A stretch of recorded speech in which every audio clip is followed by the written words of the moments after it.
নমঃ শিবায়। ভারত মাতা শিবশক্তি অবতার ব্রহ্মা বাবার বাণী। ওম পিতাশ্রী শিব বাবাকে মনে আছে? আজকের তারিখ 2রা জুলাই 2026, প্রাত ক্লাস, রিভাইজ ডেট 8ই জানুয়ারি 2020। ওম নমঃ শিবায়। আজ শ্রদ্ধেয় বাবা বলছেন, প্রিয় বাচ্চারা, হ্যাঁ বাবা, যখন বাবা তোমাদের ত্রুটি দেখেন না, তখন তোমরাও নিজেদের ত্রুটি দেখো না, নিজের বিশেষত্বকে দেখো, শুধু নিজেকে দেখো, নিজের বাবাকে দেখো, তৃতীয় কেউ নেই। ঠিক আছে বাচ্চারা? কে কি বলছে তা দেখো না, তোমরা কি পেয়েছো শুধু তা দেখো। ওম নমঃ শিবায়। যে বাচ্চারা বাবাকে জিজ্ঞাসা করে না তাদের বলো, আচ্ছা, খুশি হয় বাচ্চারা যখন জিজ্ঞাসা করে। কেউ জিজ্ঞাসা করলো, বৈরাগ্যের মানে কি? বৈরাগ্য মানে তোমাদের এগুলোর থেকে বৈরাগ্য হয়ে গেছে, তোমাদের স্থূল জিনিসের থেকে বৈরাগ্য হয়ে গেছে। তাকে ঘৃণা বলা যাবে না। বৈরাগ্য মানে তোমাদের সেগুলোর ইচ্ছা নেই, আর তোমাদের সেগুলোর প্রয়োজনও নেই। তোমরা নিজের মধ্যেই খুশি আছো। এই দেখো, এখন তোমাদের কাছে এই সিস্টেম আছে। তোমাদের বলা হয় তার ত্যাগ করে দাও, কিন্তু বাধ্য হয়ে নয়, কারো তো ভেতর থেকে আসে, তাকে বলা হয় বৈরাগ্য। এখন মনে করো কোনো জিনিস তোমার পছন্দ নয়, তুমি তার থেকে দূরে পালাবে না, মানে তোমার তার প্রতি বৈরাগ্য এসে গেছে। এটাই হলো বৈরাগ্য। ঘৃণা আলাদা, বৈরাগ্য আলাদা। ঠিক আছে বাচ্চারা, খুশি তো? কারণের খাজানা পেয়ে গেছো না? তার ওপর বসে আছো, বের করো আর ব্যবহার করো, মানে বিলিয়ে দাও। ঠিক আছে বাচ্চারা? আর কিছু জিজ্ঞাসা করার আছে? দেখো, জ্ঞান মানে হলো বোধ। জ্ঞান কাকে বলে? বোধ মানে কি? নিজের পরমাত্মাকে বুঝে নিয়েছো, সেটাই জ্ঞান এসে গেছে। তাকে বোঝার জন্য এটুকুই যথেষ্ট। কখনো এই গলিতে ঢোকো, আবার তার পিছনে যাও, আবার অন্য গলিতে ঢোকো, আবার সেটা ছেড়ে অন্য গলিতে ঢুকে যাও। এইভাবে তো কনফিউজ হয়ে যায় না? সেটা করা যাবে না। নিজের যে তার অর্থাৎ সংযোগ আছে না, সেটাকে ধরে রাখো। কেউ যেন তোমাদের স্থিতিকে এদিক থেকে ওদিক নাড়াতে না পারে। ঠিক আছে না প্রিয় বাচ্চারা? এখন আরও কিছু জিজ্ঞাসা করো। আমি তো বসে আছি বলার জন্য, তোমরা শুধু জিজ্ঞাসা করতে থাকো। বাচ্চারা জিজ্ঞাসা করলেও অমৃতবেলায় উঠতে কষ্ট হয়, অমৃতবেলা হয় না, তাহলে কি করব বাবা? কোনো ব্যাপার না, যখন উঠবে তখনই অমৃতবেলা করে নাও। এখন সত্যযুগে কি তোমরা অমৃতবেলা করবে? তোমাদের বলে দিই, সত্যযুগে অমৃতবেলা হবে না। অমৃতবেলা তো এখানেই হয়, তো সব থেকে আগে তো ওখানে ঘড়িই থাকবে না। আর পাখির আওয়াজও কি কেউ অমৃতবেলা থেকে শুনবে? বাচ্চারা, এখন অমৃতবেলার রহস্য খুলি। শুরুতে যখন সব বাচ্চারা এলো, তখন আরামে ঘুমোতো। তখন আমি দেখলাম এই সিস্টেম কিভাবে চলবে। দেরি করে উঠলে তো সব কিছু দেরি হয়ে যাবে। তাই একটা রুটিন বানালাম, যাতে সকালে উঠলে মনে বাবার কথা ভালো করে মনে আসবে, আর উঠলে মন বুদ্ধি ফ্রেশ হবে, ভালো থাকবে। তাই পাক্কা চার্ট লাগালাম যে বাচ্চারা এত সময় উঠে যাও, উঠে বাবার স্মরণে বসো। এখন এটা বলো, আবার স্নান করাও তো হতো, তাতেও দেরি হয়ে যেত। তো বাচ্চারা যদি দেরি করে ওঠে, তাহলে স্নান কখন করবে বলো? এই কারণে অমৃতবেলার গুরুত্ব বলা হয়েছে। এখন কোনো বাচ্চার অমৃতবেলা মিস হয়ে গেল, তো সারা দিন বুদ্ধিতে চলতে থাকবে, আজ আমার অমৃতবেলা মিস হয়ে গেল, আজ আমার অমৃতবেলা মিস হয়ে গেল। তুমি তো 1 ঘন্টা মিস করেছো, কিন্তু তুমি তো সারা দিনটা নষ্ট করে দিলে ভেবে ভেবে। আর সারা দিন কত ঘন্টা থাকে এখন তোমরা ভেবে নাও। এটা শক্তিশালী স্থিতির লক্ষণ নয়। তার চেয়ে ভালো যদি তুমি না করে থাকো, তবে কোনো ব্যাপার না, উঠে দিনের বেলা 2 ঘন্টা বের করে নাও। কেউ বলল, কিন্তু বলেন না বাবা, অমৃতবেলার যে পাওয়ার হয় তা দিনের বেলা ততটা হয় না।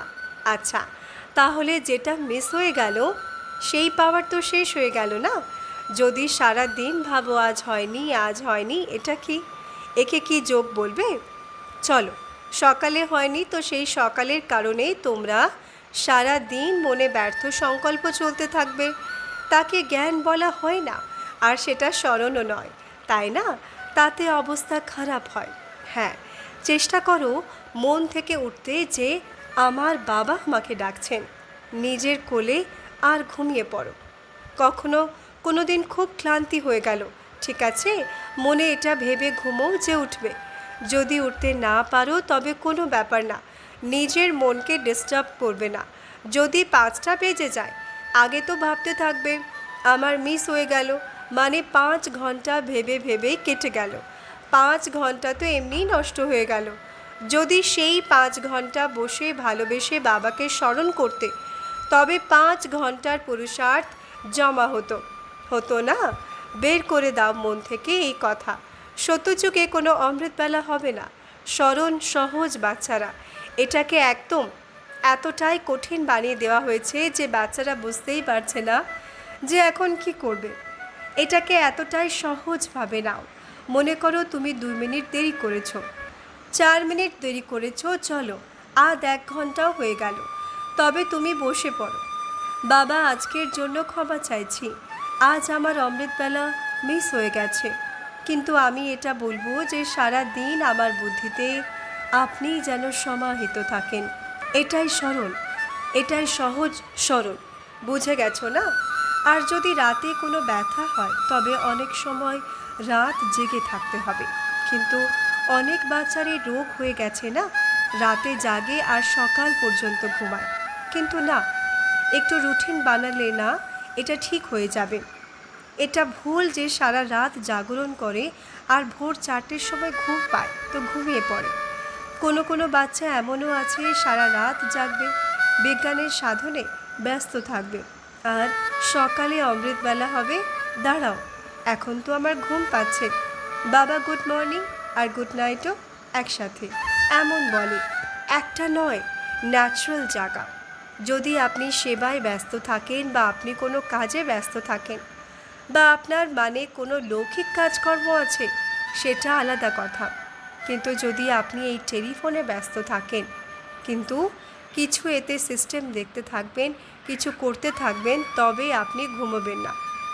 ঘুমোলে দেরি করে ঘুমোবেন, তখন একে টাইম ওয়েস্ট, সময় নষ্ট বলা হবে। তাই একটু রুটিন বানাও, কারণ এনার্জি ওয়েস্ট, বুদ্ধি ওয়েস্ট, সব ওয়েস্ট হয়। তাই সিস্টেম বানাও। একটা বাধ্যবাধকতা থাকে, চলো মিস হয়ে গেল, কোনো ব্যাপার না, তখন বসো, চিঠি লেখো, বাবা আজকের জন্য সরি, ক্ষমা করবেন, ছুটি। বাবা তো এত দয়ার সাগর বাচ্চারা, যদি তোমরা নাও ওঠো তবুও কিছু বলবেন না। নিয়ম দিয়ে নয়, নিজের কর্ম দিয়ে আবদ্ধ হও, আর এত ভালো কর্ম দিয়ে আবদ্ধ হও যে তোমাকে বলবে বাহ বাচ্চা বাহ, কি শ্রেষ্ঠ জীবন পেয়েছো। এভাবে সহজভাবে চলো। অনেকে তো বাবাকেই ভয় পায়, আরে আজ আমাদের অমৃতবেলা মিস হয়ে গেল, ভয় পেয়ে গেল। এখন এটা কি স্মরণ? একে স্মরণ বলা যাবে না, ঠিক আছে? পুরো বুঝে গেছো নিশ্চিত, একদম বেফিকর। তোমরা যদি বেফিকর হয়ে স্মরণ করো তবে ভালো লাগবে, খুশিও হবে। টেনশন হলে সারা দিন ওয়েস্ট, সারা রাত ওয়েস্ট, তারপর পরের দিনও ওয়েস্ট। কারণ ওয়েস্ট ভেবে ঘুমোলে পরের দিন কি সফল হবে সেটা পুরো তোমার বুদ্ধিতেই ঢুকে গেছে। একটা যে পোকা হয় সেটা ঢুকে গেছে। তুমি যতক্ষণ ঘুমোবে সেটা শান্ত থাকবে, আর যখন তুমি উঠবে সেটা চলা শুরু করে দেবে। তো বের করে দিয়ে ঘুমো না, খালি করে ঘুমো, যাতে তোমার পরের দিনটা খুব সুন্দর হয়। ঠিক আছে বাচ্চারা, খুশি তো? বাচ্চারা জিজ্ঞেস করলো, বাবা খ্রিস্টান লোকেদের রহস্য কি? যারা প্রার্থনা করে তো সব আত্মার কষ্ট দূর হয়ে যায়, কিন্তু আমাদের তো পড়ানো হয় যে ড্রামায় কষ্ট আছে তো সেটা সে পাবেই। দেখো বাচ্চারা, তাদের কর্মের জ্ঞান নেই। সব থেকে আগে কর্মের জ্ঞান কোনটা? তোমাদের তোমাদের পুরো 84 জন্মের জ্ঞান আছে। আর ওই বাচ্চাদের কত জন্ম? হাতে গোনা জন্ম হবে, অল্প কিছু। আর তোমাদের বাচ্চাদের জন্ম কত হয়? 63 জন্মে কত পাপ কর্ম করে। হ্যাঁ, একটা খুব ভালো কথা হলো বাবার হয়ে গেছো তো অনেক হালকা হয়ে যায়, সাহায্য পাওয়াও যায়। এই কারণে তোমাদের এখানেই পরিশোধ করিয়ে দিই, যাতে তোমরা ধর্মরাজের কাছে ওপরে বসে কিছু বলবে না, তোমরা শান্তিতে বসে থাকবে। দেখো বাচ্চারা, তাদের জন্ম কম না, তাদের জন্ম কম আর তাদের পাপ কর্ম বেশি নয় বাচ্চারা। আমাদের যত জন্ম বেশি তত পাপ কর্ম বেশি, আর তাদের জন্ম যত কম তাদের পাপ কর্ম কম। তাদের যে সিস্টার থাকে, দিদিরা থাকে, তাদের মধ্যে এত পাওয়ার থাকে যে হাত দিলেও ব্যথা কমে যায়, প্রার্থনা করে আর ব্যথা ঠিক হয়ে যায়। সেটা নিজের মনেরও ভাবনা হয়। এখন এটা সবার মনে সাবকনসিয়াস মাইন্ডে ফিট হয়ে গেছে যে ওখানে যাব, তারা হাত দেবে তো ঠিক হয়ে যাবে। সেই জায়গায় যদি আপনি অন্য ডাক্তারের কাছে যান, তিনি যতই ওষুধ দিন, এখন মাথায় ফিট হয়ে গেছে, ডাক্তার বলে দিয়েছে রোগ ঠিক হবে না, তো আপনার মস্তিষ্ক বলে দিয়েছে সেটা ঠিক হবে না যতই ওষুধ খাও।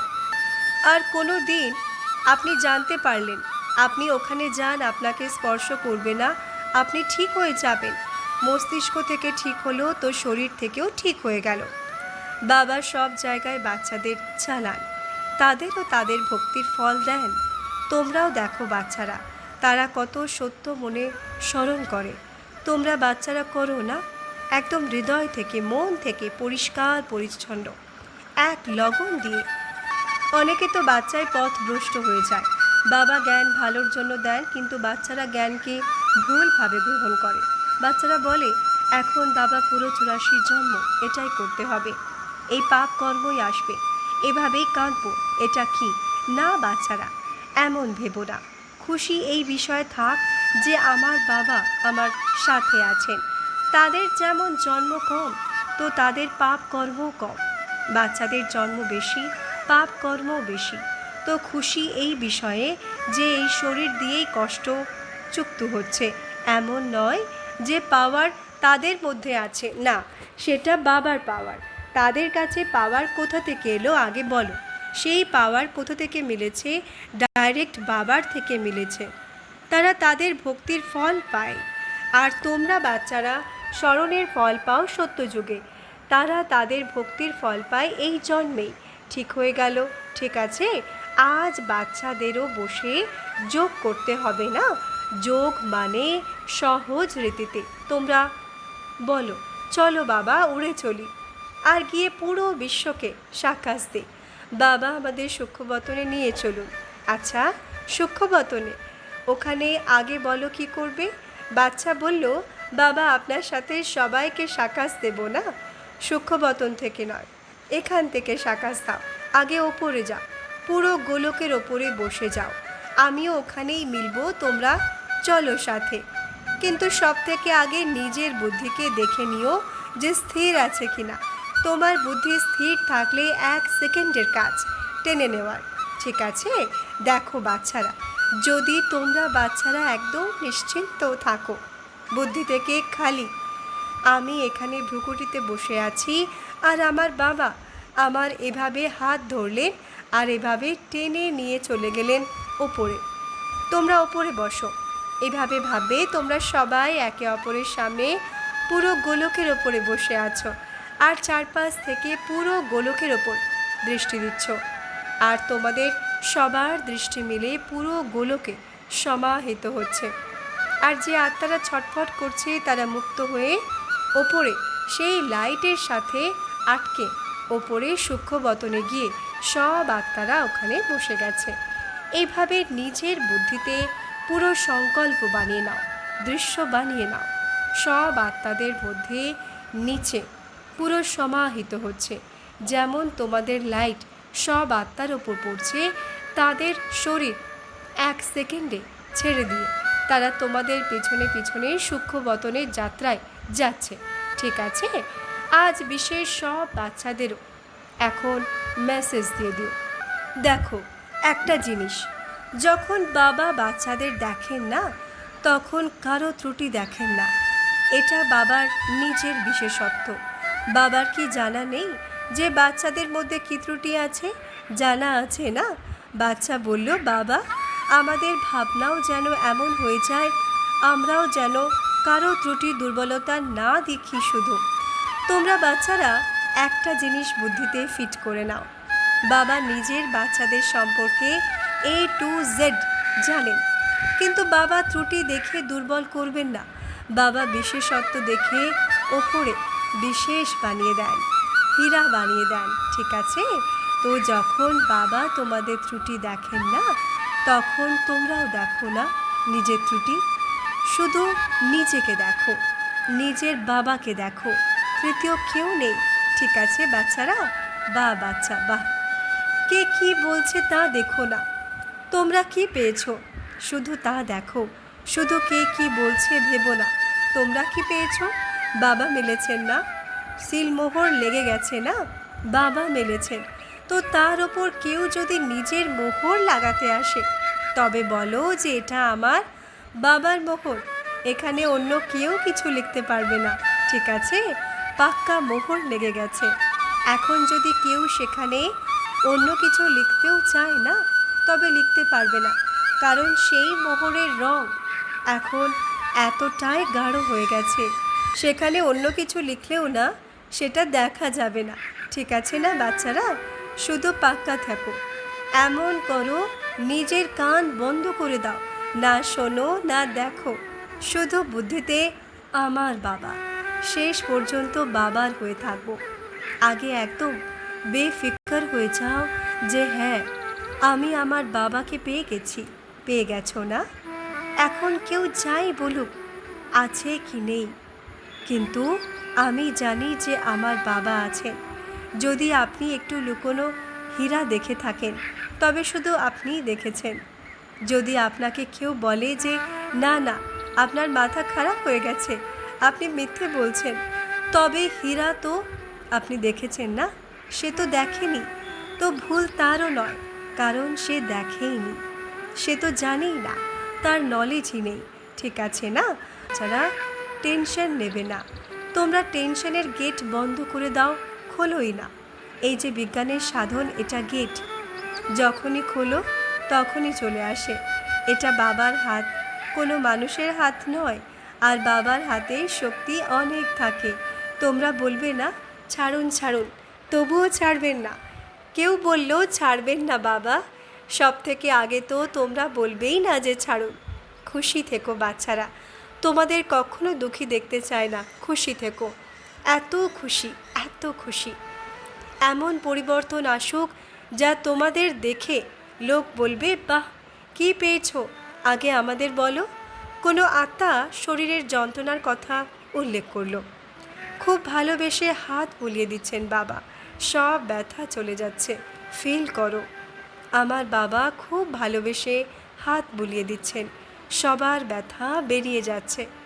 আর যেমন যেমন হাত বোলাচ্ছেন না, তো সবার চেহারা পরিবর্তন হতে হতে সবাই পুরো সত্যযুগে দেবী দেবতা হয়ে যাচ্ছে। ঠিক আছে? আর কখনো দেবী দেবতাদের ব্যথা হয় না। আচ্ছা বাচ্চারা, আবার দেখা হবে। সব বাচ্চাদের ইয়াদ প্যার দিও, আর বলো বিশেষ ইয়াদ প্যার নিজের স্থানে বসে স্মরণ করতে। আচ্ছা বাচ্চারা, ওম নমঃ শিবায়। আমরা রুহানি বাচ্চাদের, রুহানি মাত পিতা বাপ দাদাকে ইয়াদ প্যার, শুভ প্রভাত, নমস্তে নমস্তে নমস্তে। ধন্যবাদ বাবা, ধন্যবাদ। আজকের সদ্গুরু বাবার বরদান, দিল তখত নশীন ভব। ব্যাখ্যা: তোমাদের বাচ্চাদের প্রতিটি কর্ম, প্রতিটি সংকল্প বাবার দিকে ইশারা করুক। আর যখন সর্ব আত্মারা বাবার ইশারা পেয়ে যাবে, তখন তারা তোমাদের গুণগান করতে শুরু করবে। সেই সময় তোমাদের সাক্ষাৎকার হবে যে এরা বাপ দাদার দিল তখত নশীন। তো চেক করো যে আমার প্রতিটি সংকল্প বাবার দিকে ইশারা করার মতো কিনা। আচ্ছা, ওম নমঃ শিবায়।